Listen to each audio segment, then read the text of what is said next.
اعوذ باللہ من الشیطان الرجیم بسم اللہ الرحمن الرحیم۔ ناظرین، عشق و محبت کی یہ تیسری قسط پیش خدمت ہے۔ اس میں شروع میں وہ دوسری قسم کے آخر میں یہ مضمون پیش کیا تھا کہ پیدائش پر انسانی شکل وہ جو رحم مادر میں انسانی شکل جو اختیار یہاں سے مضمون شروع ہے، کس طرح اس میں روح پھونکی گئی اور اسے خوبصورتی دی گئی جو دنیا کی ہر چیز سے خوبصورتی سے بڑھ گئی۔ جو رحم مادر کا شروع ہوا تھا پروسیس بڑھ گئی، پھر وہ سب کی آنکھوں کے سامنے بڑھا اور رنگ لایا اور بے پایاں طاقتوں کا مالک بنا۔ کیا یہ ربوبیت کی شان سمجھ آ سکتی ہے؟ کوئی اس کا احاطہ کیا جا سکتا ہے؟ اس کائنات عالم کا کوئی انتہا نظر نہیں آتا اور اس کا ہر ذرہ اس رب العالمین سے پرورش پا رہا ہے، اور جانے والے جانتے ہیں کہ وہ ذرہ کے اندر بھی ایک دنیا بنا دی اللہ تعالیٰ نے اور بے بنا طاقت مرکوز کر دی ہے۔ قرآن کریم میں اللہ تعالیٰ کی صفت کا ذکر کم و بیش 9 مرتبہ ہوا ہے، یعنی ربوبیت کی صفت کا۔ خدا تعالیٰ کی پہچان کے لیے واضح اور مبین طور پر یہ صفات کام دیتی ہے۔ سائنسدانوں مفکرین بھی اسے سے رہنمائی پاتے ہیں۔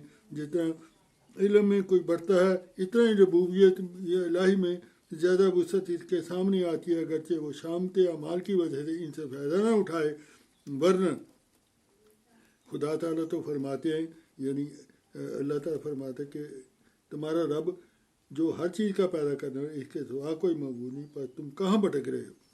سورہ مومن صفحہ 163، ماخوذ تنویر القلوب صفحہ 225 تا 229۔ انسان ازل سے ہی سکون کا متلاشی ہے۔ بچہ پیدا ہوتا ہے تو اس کی توجہ کا مرکز ماں ہوتی ہے۔ اس کی پیدائش کے بعد اس کی زندگی کا انحصار ماں پر ہوتا ہے۔ وہ بلوغت اختیار کرتا ہے، اس کی توجہ کا محور آہستہ آہستہ بدلنا شروع ہو جاتا ہے۔ جب وہ جوانی میں داخل ہوتا ہے، اس کی حصیں بیدار ہو جاتی ہیں تو وہ دوسری طرف اس کی توجہ کھینچی جاتی ہے۔ وہ دوستوں کے علاوہ اپنی زوج جیون ساتھی میں سکون پانے کی کوشش کرتا ہے۔ کبھی اسے دولت اور طاقت میں تلاش کرتا آیا ہے، مگر یہ تمام چیزیں اسے وقتی توجہ اور تسکین اور حفاظت کا موجب بنتی ہیں۔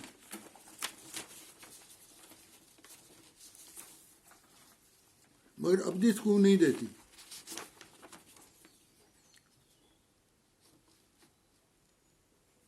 وہ تمام زمینی رشتوں میں دوام پاتا نہیں، اس کی تلاش جاری رہتی ہے۔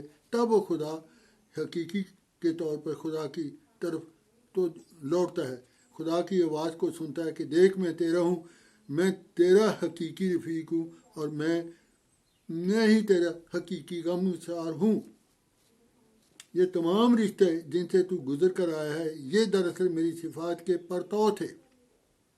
جب حقیقت کا روپ دھار نہیں سکتے، یہ حقیقت کا روپ دھار نہیں سکتے اور حقیقت میں یہ زمینی رشتے زمینی سارے میرے ہی پیدا کردہ ہے۔ میں حقیقت ہوں، یہ میری صفات کا عکس ناپائیدار ہے۔ تجھے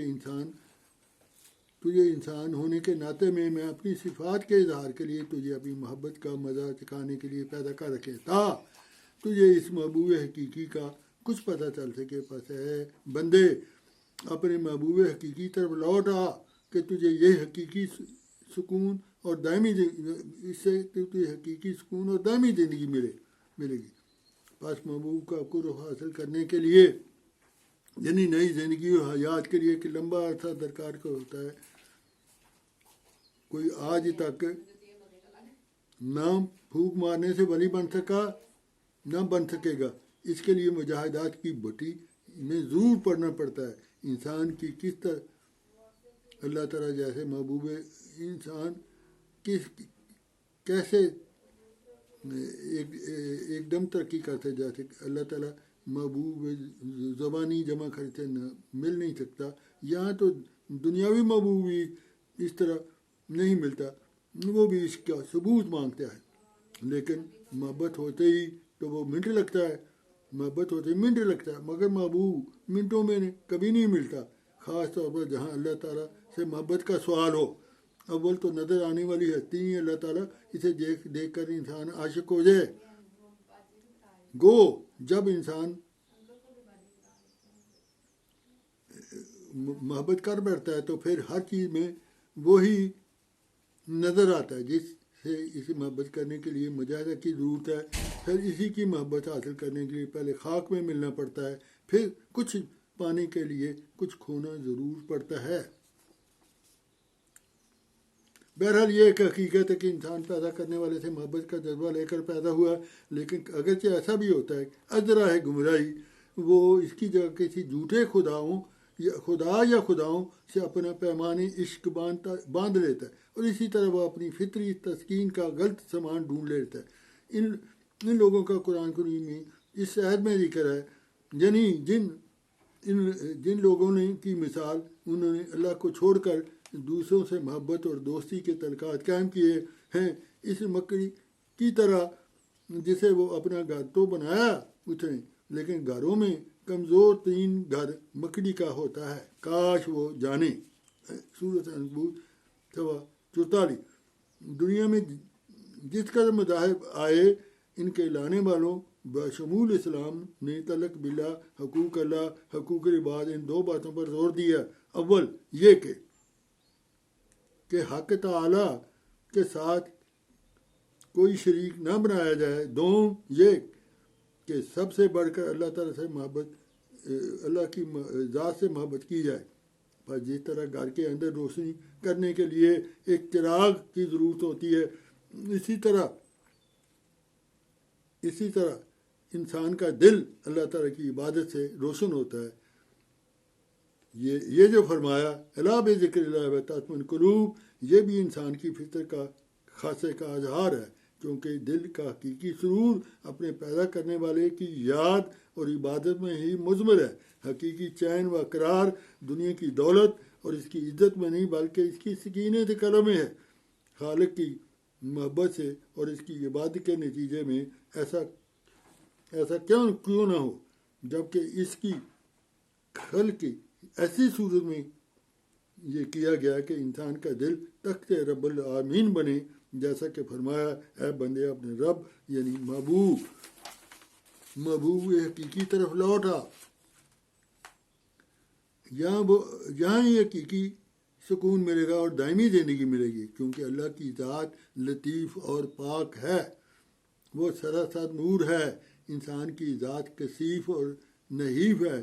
جب تک انسان کی روح اپنے روح کو پاک نہ کرے, اپنی کثافت کو مجاہدات کے ذریعے مصفا نہیں بنا لیتا, اس اللہ تعالیٰ کا قرب ممکن نہیں. نور اور ظلمات کا ملاپ نہ ہو سکے گا.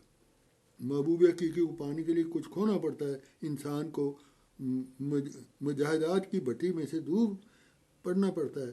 انسان نے اس طرح خیال کر لیا کہ محبوب حقیقی محض زبانی جمع خرچ سے مل جائے گا. یہاں تو دنیاوی محبوب بھی اس طرح نہیں ملتا, وہ بھی اپنے عشق کا ثبوت مانگتا ہے. السلام علیکم ورحمۃ اللہ وبرکاتہ.